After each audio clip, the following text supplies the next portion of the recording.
What assets go through probate and what doesn't? When it comes to estate planning, it's one of the most critical questions you can ask. The probate process can be time-consuming, costly, and stressful for your loved ones. So understanding which assets are subject to probate is crucial to creating an efficient and smooth estate plan. In today's video, I'll break down which assets go through probate, what doesn't, and share what you need to know to protect your asset and your loved ones. Hi, I'm Dr. Ray Gervasio. In 30 years as an attorney, I've seen families torn apart, wealth drained, and years wasted in court, all because of poor planning. We make sure that doesn't happen. If you want to protect what you've built and keep your family out of court, call me at 408-945-3950 for a free consultation. Probate is often thought of as the default system for distributing a deceased person's asset, but it doesn't necessarily need to be the case for every asset. Let's dive in.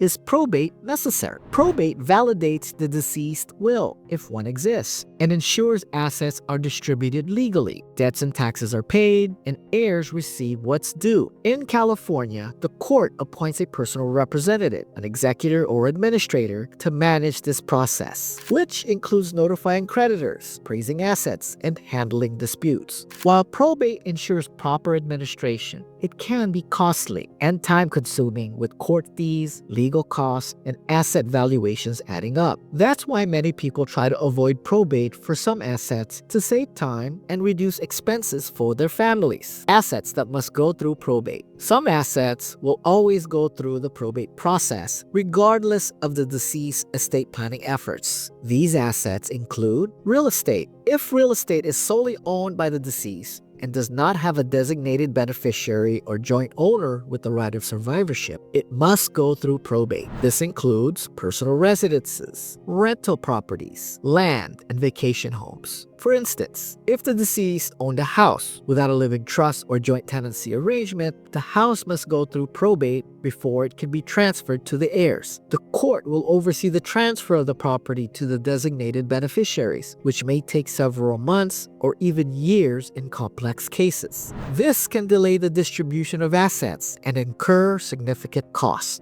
Bank accounts. Bank accounts held solely in the name of the deceased, such as a checking account, savings account, certificates of deposits, are also subject to probate. If there is no payable on death or POD designation or joint account holders, the account must go through probate. For example, if someone passes away with a savings account solely in their name and no named beneficiary, the account will be frozen and subject to probate until it is distributed to the rightful heir. Personal property. Personal property like jewelry, artwork, antiques, collectibles, and vehicles is subject to probate if it's held solely by the deceased. The court will handle the distribution of these items based on the will or state law. If there's no will, the court will follow California's laws of intestate succession to determine who is entitled to these assets. For example, if someone owns a collection of rare stamps or a vintage car and they pass away without a will, the court will decide who gets those items, which can be a lengthy and potentially contentious process.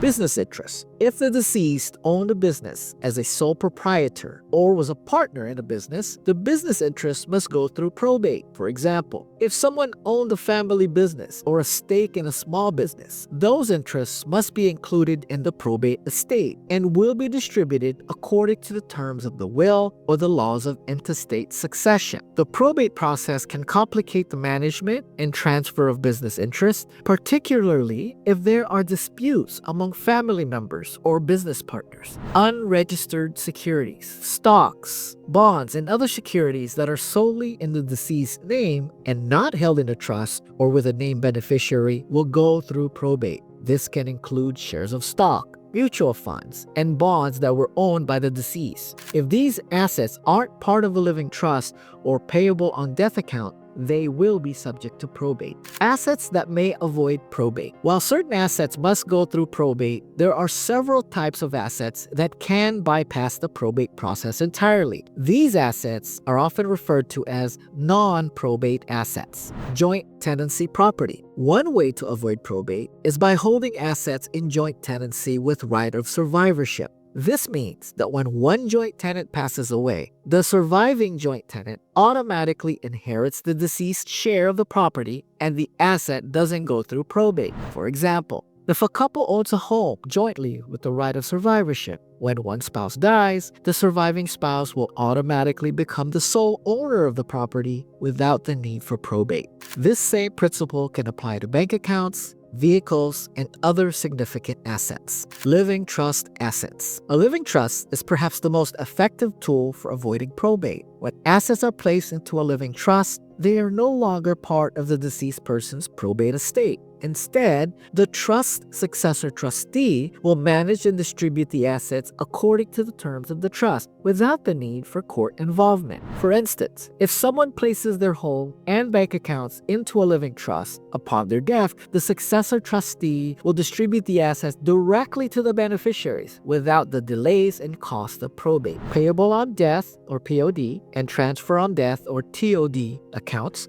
bank accounts, securities, and investment accounts with a designated payable on death or transfer on death beneficiary will pass directly to the named beneficiary without going through probate. For example, if a person has a savings account with a POD designation to their child, the child will inherit the account directly upon the parent's death, bypassing probate altogether. Now, similar to a TOD designation on a brokerage account, the account will transfer to the named beneficiary immediately upon the account holder's death, avoiding probate proceedings. Life insurance policies. Life insurance policies do not go through probate as long as they have a designated beneficiary. When the policyholder passes away, the proceeds are paid directly to the named beneficiary, providing immediate financial relief to the family and loved ones. The beneficiary does not need to go through probate to access the policy benefits. Retirement accounts. Retirement accounts such as IRAs, 401ks, and pensions are not subject to probate if they have designated beneficiaries. Upon the account holder's death, the retirement account balance is transferred directly to the named beneficiary without the need for probate. This ensures that your loved ones can access these funds without the delays of court proceedings. Probate may seem unavoidable, but many strategies can help you avoid it